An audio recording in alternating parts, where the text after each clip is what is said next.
V3 news లక్ష్యం సమాజహితం. నేను Millia bulletin లో ముందుగా హెడ్లైన్స్ చూద్దాం. విశాఖ అభివృద్ధిపై టీడీపీ విషం చిమ్ముతోంది. వైసీపీ నేత కేకే రాజు ఆగ్రహం.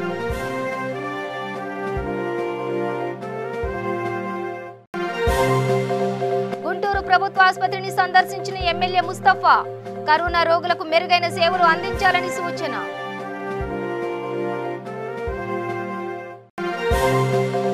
విశాఖలో పరిశ్రమల పరంగా భద్రతా ప్రమాణాలను పాటించాలి. ప్రభుత్వాన్ని కోరిన టీడీపీ నాయకులు.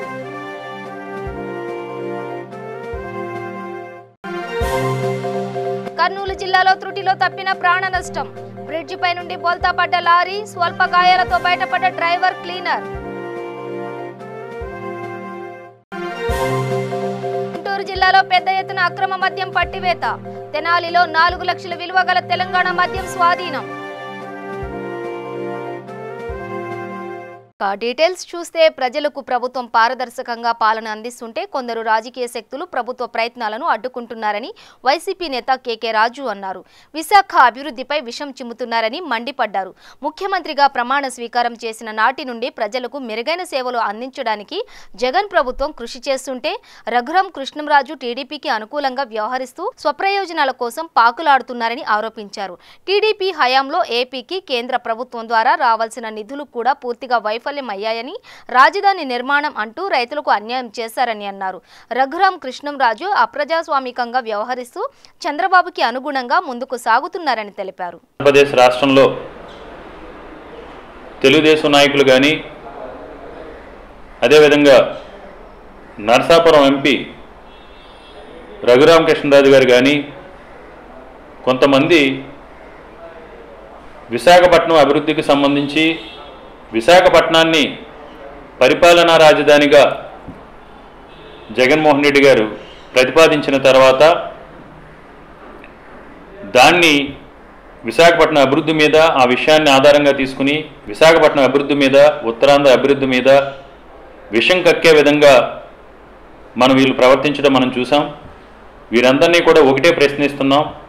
ఈరోజు జగన్మోహన్ రెడ్డి గారు ముఖ్యమంత్రిగా ప్రమాణ స్వీకారం చేసిన తర్వాత క్షేత్రస్థాయి నుంచి కూడా, ఒక రాజధాని విషయంలోనే కాదు, క్షేత్రస్థాయి నుంచి కూడా, గ్రామ స్థాయి నుంచి కూడా పరిపాలన వికేంద్రీకరణ ద్వారా మాత్రమే ప్రజలకి మన మెరుగైన సేవలు అందించగలం.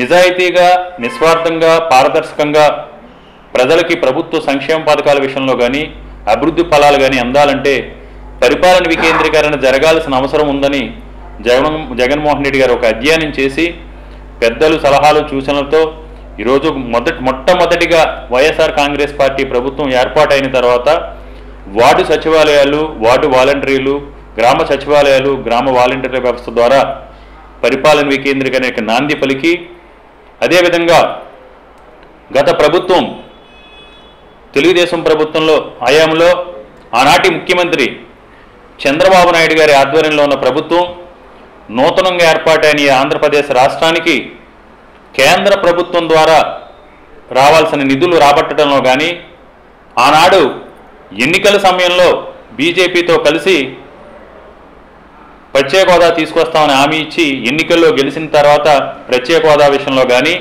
ముఖ్యంగా నూతనంగా ఏర్పాటైన ఆంధ్రప్రదేశ్ రాష్ట్రానికి, ఆంధ్రప్రదేశ్ భవిష్యత్తుని దృష్టిలో పెట్టుకుని రాజధాని విషయంలో, నూతన ఆంధ్రప్రదేశ్ రాష్ట్రానికి సంబంధించిన రాజధాని విషయంలో ప్రజలను మభ్యపెట్టే విధంగా రాజధానికి సంబంధించి కేవలం చంద్రబాబు నాయుడు గారు స్వప్రయోజనాల కోసం, స్వార్థంతో, స్వవర్గం కోసం బంగారం పండే భూములున్న అమరావతి ప్రాంతాన్ని కేవలం తన స్వార్థం కోసం, ఈ రాష్ట్రంలోనే అత్యంత సారవంతమైన భూములు కలిగిన అమరావతి ప్రాంతాన్ని, అక్కడ ఉన్న భూముల్ని వారి రియల్ ఎస్టేట్ వ్యాపారాల కోసం పెద్ద ఎత్తున సేకరణ చేసి ఈ రాష్ట్ర ప్రజలందరినీ కూడా మభ్యపెట్టి ఆ రోజు ప్రజలందరినీ కూడా తప్పుదోవ పట్టించి అమరావతిని ఆనాడు రాజధానిగా చంద్రబాబు నాయుడు గారు ప్రకటించడం జరిగింది. గుంటూరు ప్రభుత్వ ఆసుపత్రిని తూర్పు ఎమ్మెల్యే ముస్తఫా సందర్శించారు. రోగులకు అందుతున్న వైద్య సేవల గురించి జీజీహెచ్ అధికారులను అడిగి తెలుసుకున్నారు. కరోనా రోగులకు మెరుగైన వైద్య సేవలు అందించాలని వైద్యులను సూచించారు.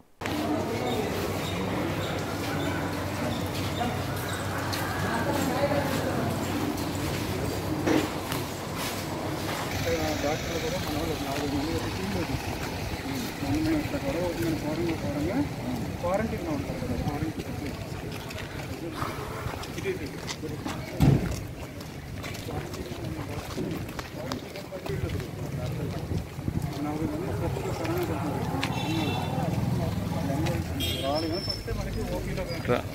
ముందు ట్రీట్ చేయొచ్చు అంటే అది మనకి 2 బెడ్లు ఉన్నాయి కానీ దానికి సరిపడా డాక్టర్లు కాబట్టి మనం అన్నీ ఉన్నప్పుడు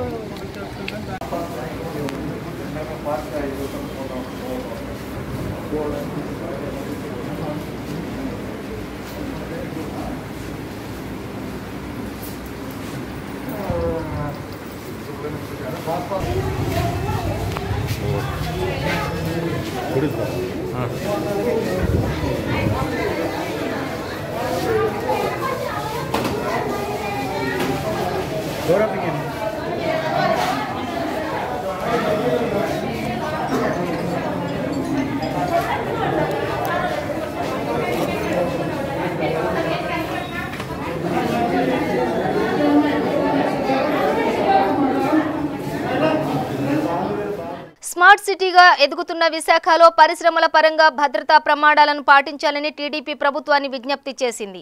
జిల్లాలో ఉన్న అన్ని పరిశ్రమల్లో ప్రమాదాలు జరగకుండా ఉండేలా ఇండస్ట్రీ కమాండ్ కంట్రోల్ సెంటర్ను ఏర్పాటు చేయాలని అర్బన్ ఉపాధ్యక్షుడు ప్రసాద్ ప్రభుత్వానికి విజ్ఞప్తి చేశారు. ఈ కమాండ్ కంట్రోల్ సెంటర్లో వివిధ రంగాలకు చెందిన నిపుణులను నియమించి ప్రమాదాల నివారణకు తీసుకోవాల్సిన చర్యలపై ప్రభుత్వం దృష్టి సారించాలని డిమాండ్ చేశారు.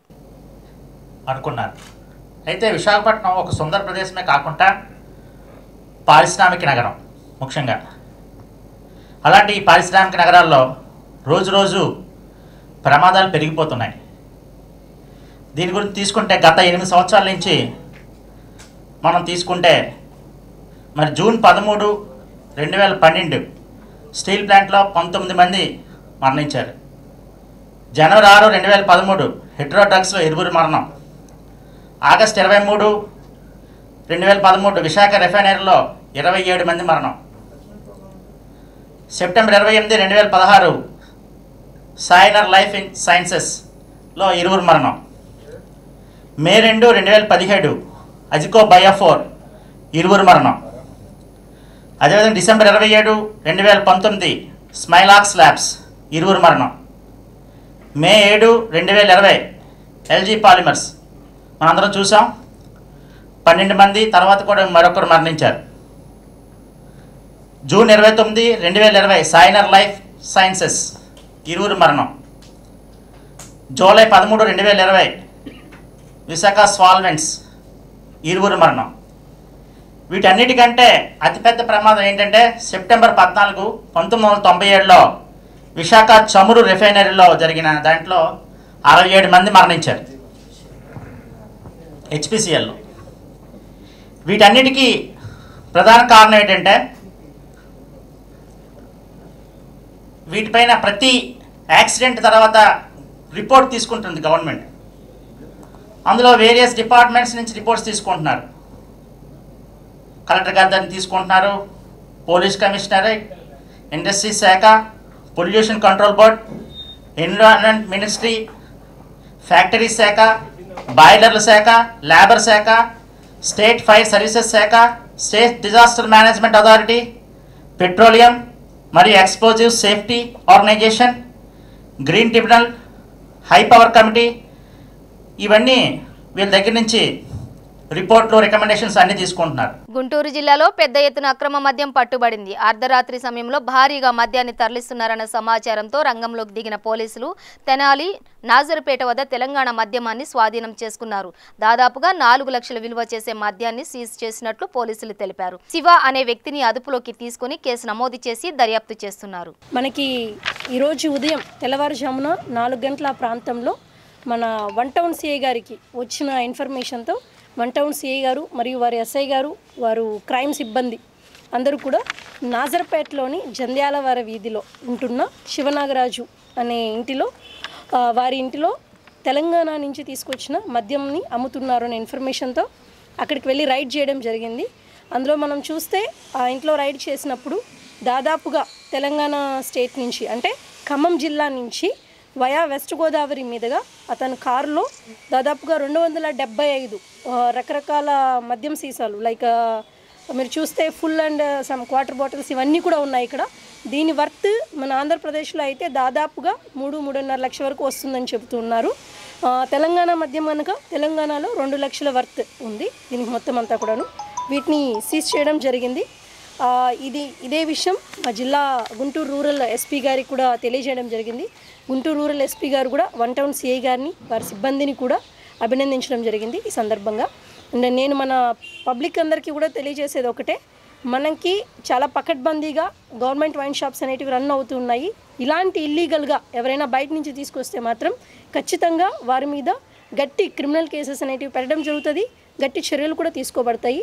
అండ్ మోర్ ఓవర్ ఇప్పుడు కొత్తగా వచ్చిన యాక్ట్ ప్రకారం ఈ వైన్ ఎస్పెషల్లీ NDPL ఎవరైనా బయట నుంచి తీసుకొచ్చి అదర్ స్టేట్స్ నుంచి అమ్ముతుంటే వారికి 8 ఇయర్స్ జైలు శిక్ష ఉంది కనుక దేర్ ఇస్ నో బెయిల్, ఖచ్చితంగా కోర్టుకి రిమాండ్కి పెట్టడం జరుగుతుంది. సో దయచేసి పబ్లిక్ అందరూ దీన్ని దృష్టిలో పెట్టుకొని మీకు ఎటువంటి సమాచారం ఉన్నా సరే మా లోకల్ పోలీస్ స్టేషన్కి కానీ లేదు అంటే డైల్ 100 కూడా తెలియజేస్తే ఇమీడియట్గా మా వాళ్ళు రైడ్ చేయడం కూడా జరుగుతుందని తెలియజేస్తున్నారు. కర్నూలు జిల్లా దేవనకొండ మండలం ఆలారుదిన్నె గ్రామంలో త్రుటిలో ప్రాణ నష్టం తప్పింది. ఆలారుదిన్నె వంతెన మీదుగా వెళ్తున్న ఓ లారీ ఎదురుగా వస్తున్న మరో లారీని తప్పించబోయి బోల్తా పడింది.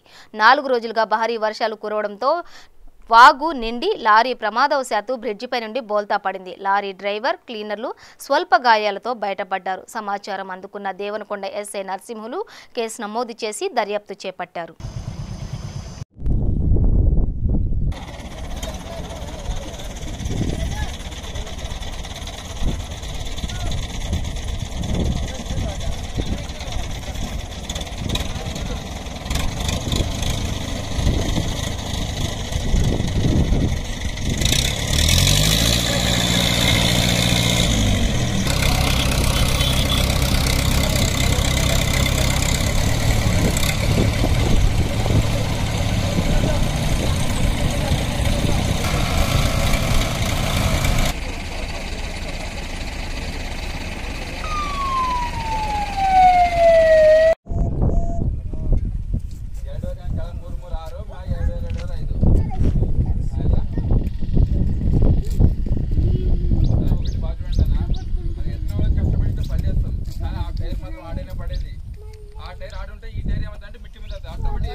పశ్చిమ గోదావరి జిల్లా నరసాపురంలో లాక్డౌన్ అమలు చేశారు. వారంలో 3 రోజులు మాత్రమే ఉదయం 6 గంటల నుండి 11 గంటల వరకు నిత్యావసర షాపులు తెరిచి ఉంటాయని అధికారులు తెలిపారు. ప్రజలు ఎవరూ ఇతర సమయాలలో బయటకు రాకుండా ఇంట్లోనే ఉండి తమకు సహకరించాలని కోరారు.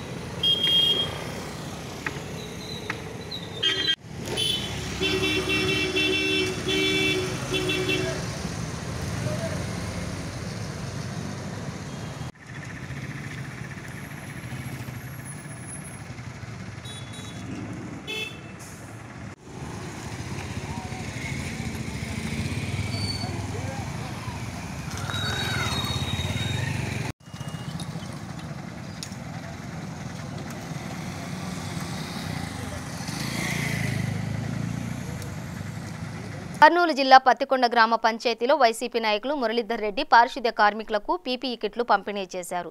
ఈ సందర్భంగా ఆయన మాట్లాడుతూ కరోనా విజృంభిస్తున్న ప్రస్తుత పరిస్థితుల్లో మున్సిపల్ సిబ్బంది సేవలు అమోఘమని కొనియాడారు. ఈ కార్యక్రమంలో పంచాయతీ కార్యదర్శి కృష్ణకుమార్, వైసీపీ నాయకులు కోటి, దాసు, మధుబాబు తదితరులు పాల్గొన్నారు. ఏ బంధం లేకున్నా కానీ పోలీసు వాళ్ళు కానీ డాక్టర్స్ కానీ పంచాయతీ బోర్డు పారిశుద్ధ్య కార్మికులు కానీ కరోనా వైరస్ గురించి ప్రాణాలు తెగించి పోరాడుతున్నారు.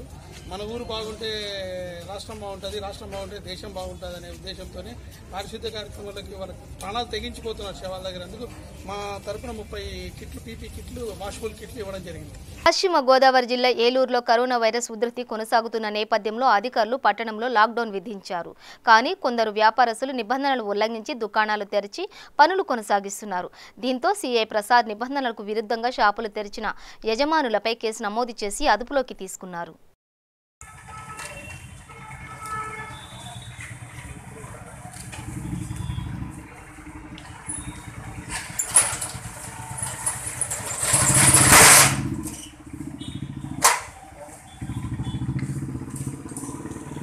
కరోనా కేసులు రోజురోజుకు భారీగా పెరుగుతున్న ఆర్టీసీ అధికారులు మాత్రం తమ లాభాల కోసం ప్రజల జీవితాలను పణంగా పెడుతున్నారు. ఏ బస్సులో కూడా సామాజిక దూరం కనిపించడం లేదు. బస్సులో సిట్టింగ్ కెపాసిటీ అయిపోయిన తర్వాత కూడా నిలబడి మరీ ప్రయాణం చేస్తున్నారు. అధికారులు దీనిపై స్పందించి కరోనా కట్టడికి కృషి చేయాలని పలువురు కోరుతున్నారు.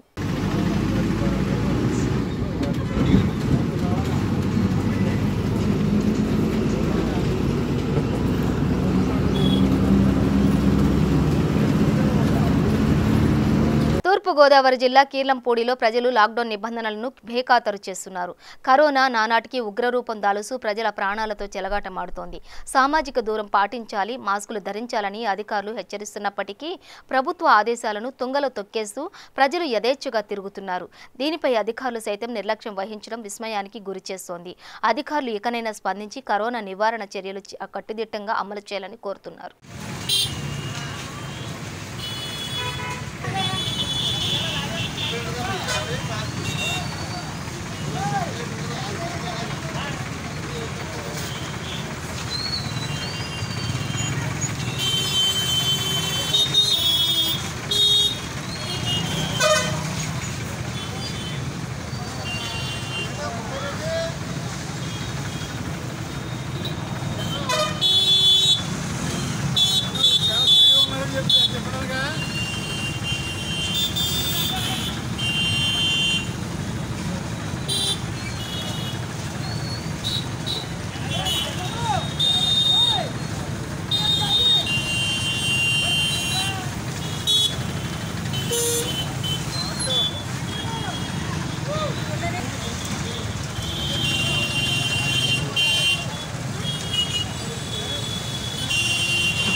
శ్రీకాకుళం జిల్లా సీతంపేట ఏజెన్సీ ప్రాంతంలో అంబులెన్స్ డ్రైవర్కు కరోనా పాజిటివ్గా నిర్ధారణ అయింది. దీంతో అధికారులు ఆ ప్రాంతాన్ని రెడ్ జోన్గా ప్రకటించారు. కరోనా బాధితుని ప్రైమరీ, సెకండరీ కాంటాక్టులపై ఆరా తీసి అనుమానితులను గుర్తించి కరోనా పరీక్షలు నిర్వహించారు. ప్రతి ఒక్కరూ అప్రమత్తంగా ఉండాలని, తప్పనిసరిగా పరిస్థితుల్లో అవసరమైతేనే బయటకు రావాలని ఎస్ఐ హైమావతి సూచించారు.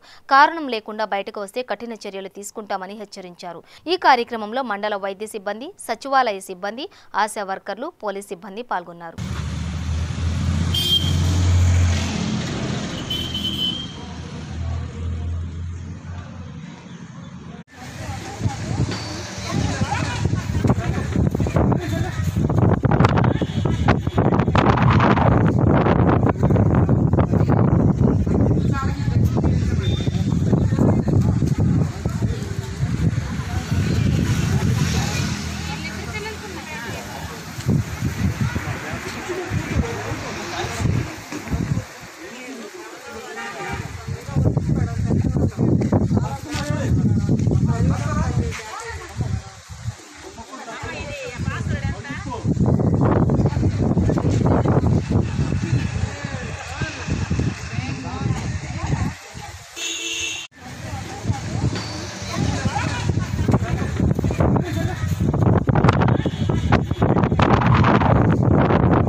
తూర్పు గోదావరి జిల్లా బిక్కవోలు మండలం పందలపాక గ్రామంలో పడాల సూర్యనారాయణ రెడ్డి ఫౌండేషన్ ప్రతినిధి, గ్రామ మాజీ వైస్ ప్రెసిడెంట్ పడాల వెంకటరెడ్డి గ్రామంలో కరోనా సోకిన వ్యక్తులకు రోగనిరోధక శక్తిని పెంచే పౌష్టికాహారాన్ని అందిస్తున్నారు.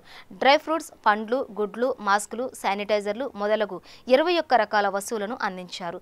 ఈ కార్యక్రమంలో ఫౌండేషన్ ప్రతినిధులు మాజీ ఎంపీటీసీ విజయభాస్కర్ రెడ్డి, మాజీ ఎంపీటీసీ అనసూరి నాగేశ్వరరావు తదితరులు పాల్గొన్నారు.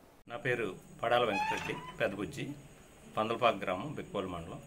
మా సూర్యనారాయణ రెడ్డి ఫౌండేషన్ మరి ఈ కరోనా మా గ్రామంలో చాలా విస్తృతంగా ఉంది. సుమారు 50 మందికి సోకిన అని చెప్పి అధికారులు తెలియజేశారు. మరి ఇలాంటి పరిస్థితుల్లో వ్యాధి సోకిన వారికి మనం ఇవ్వాల్సిన ముఖ్యమైన మందు ఏంటంటే ఆత్మధైర్యం. వాళ్ళకి మేమున్నామనే భరోసా కల్పించాలనే ఉద్దేశంతో ఈ రోజున ప్రతి ఒక్కరింటికి వెళ్ళి వాళ్ళకి ధైర్యం చెప్పి, అలాగే వాళ్ళకి మెడిసిన్స్ కానీ, నిత్యావసర సరుకులు కానీ, కూరగాయలు కానీ, అలాగే డ్రై ఫ్రూట్స్ కానీ అన్నీ ఈ రోజుని మొత్తం అందరికీ కూడా ఇవ్వడం జరిగింది. మరి ఎవరికి ఏ అవసరం వచ్చినా సరే ఈ కష్టకాలంలో తోడు నీడగా ఉండవలసిన బాధ్యత సమాజంలో మన మీద ఉందనే భావంతో నేను మరొకసారి అందరికీ తెలియజేస్తున్నాను. అదేవిధంగా అందులో నా ఫోన్ నెంబర్లన్నీ పెట్టడం జరిగింది. ఎవరికి ఏ ఇబ్బంది కలిగినా, ఏ అవసరమైనా సరే ఆ ఫోన్ నెంబర్కి నాకు ఫోన్ చేస్తే ఇమీడియట్గా రెస్పాండ్ అవుతానని చెప్పి ఈ మీడియా ముఖంగా తెలియజేస్తున్నాను. నమస్కారం. విశాఖ మధురవాడలో పలు హోటళ్లపై ఫుడ్ సేఫ్టీ అధికారులు దాడులు చేశారు. నిల్వ ఉన్న నాసీ రకం ఫుడ్స్ అమ్మకాలు చేసిన హోటల్స్పై అధికారులు చర్యలు తీసుకున్నారు. ఈ తనిఖీలో భాగంగా కోవిడ్-19 గైడ్లైన్స్ లేకుండా యథేచ్ఛగా అమ్మకాలు చేసిన అనుపమ రెస్టారెంట్లోని నిల్వ ఉన్న ఫుడ్ను సీజ్ చేశారు.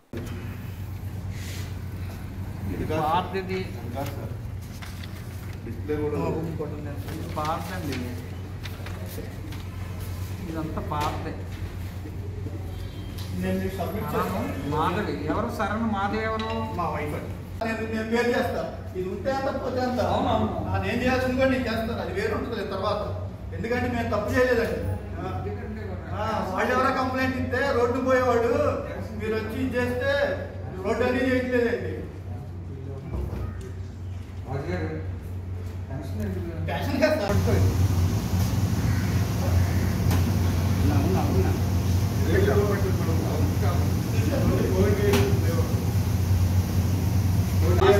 కస్టమర్ వచ్చాడు, ఉన్న కస్టమర్లు అయినా మేము రాఘవేంద్ర గారు మాస్కులు ఎక్కడ పెట్టి పారిపోతాను. నేను మాస్కులు అడిగితే ఆగండి, వాళ్ళకి గ్లౌజులు గ్లౌలే వాడకండి. కిచెన్ లో గ్లౌలు వాడరా, మాస్కులు పెట్టుకుంటారు. గ్లౌలు వాడరంటే శానిటైజర్ లేదు. ఈ అనుపమ గ్రాండ్ మధురవాడ మిదిలాపూర్ భవన్లో ఉన్నటువంటి హోటల్ మీద వచ్చినట్టు ఫిర్యాదు మేరకు వచ్చి హోటల్ తనిఖీ చేసి ప్లెయిన్ వెజ్ బిర్యానీ శాంపుల్ తీసి తనిఖీల నిమిత్తం పంపిస్తున్నాము. ల్యాబ్ రిపోర్ట్ వచ్చినట్లే తదుపరి చర్యలు ఫుడ్ సేఫ్టీ చట్ట ప్రకారంగా తీసుకొని పడుతుంది. ఆ ఫుడ్ శాంపుల్స్ అన్ని పట్టుకెళ్తున్నారండి? ఫుడ్ శాంపుల్స్ ల్యాబ్కి టెస్టింగ్ పంపిస్తాము. ప్లెయిన్ వెజిటేరియన్ బిర్యానీ శాంపుల్ తీసాము అనుమానం వచ్చి అది మనం ల్యాబ్ టెస్టింగ్ పంపిస్తాము. 14 డేస్లో మనకి రిపోర్ట్ వస్తుంది. రిపోర్ట్ని బట్టి తదుపరి చర్యలు హోటల్ మీద తీసుకుంటాం. ఆ ఫ్రిడ్జ్లో ఉన్న టమాటో జ్యూస్లు ఇవన్నీ ఉన్నాయి కదండి, దానికోసం ఇవన్నీ కూడా చూసి వాటిని డిస్ట్రాక్ట్ చేయడం జరుగుతుంది. తూర్పుగోదావరి జిల్లా అమలాపురం పరిధిలోని కమ్మనగరువు గ్రామంలో నాటుసారా స్థావరాలపై పోలీసులు, ఎక్సైజ్ అధికారులు దాడులు చేసి 550 లీటర్ల నాటుసారాను ధ్వంసం చేశారు.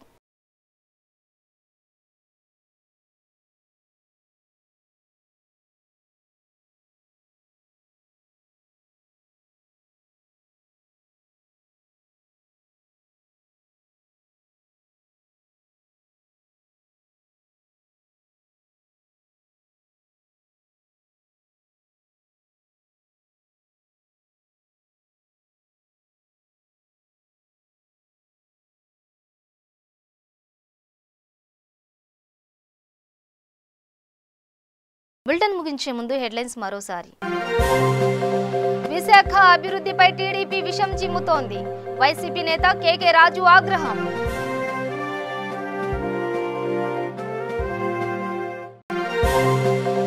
గుంటూరు ప్రభుత్వ ఆసుపత్రిని సందర్శించిన ఎమ్మెల్యే ముస్తఫా కరోనా రోగులకు మెరుగైన సేవలు అందించాలని సూచన.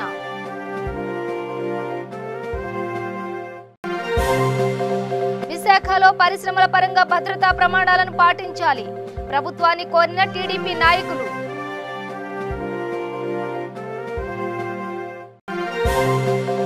కర్నూలు జిల్లాలో త్రుటిలో తప్పిన ప్రాణ నష్టం. బ్రిడ్జిపై నుండి బోల్తా పడ్డ లారీ, స్వల్ప గాయాలతో బయటపడ్డ డ్రైవర్, క్లీనర్. గుంటూరు జిల్లాలో పెద్ద ఎత్తున అక్రమ మద్యం పట్టివేత. తెనాలిలో 4 లక్షల విలువ గల తెలంగాణ మద్యం స్వాధీనం. ఇవి బులెటిన్ విశేషాలు. మరింత సమాచారం కోసం చూస్తూనే ఉండండి V3 న్యూస్ లక్ష్యం సమాజ హితం.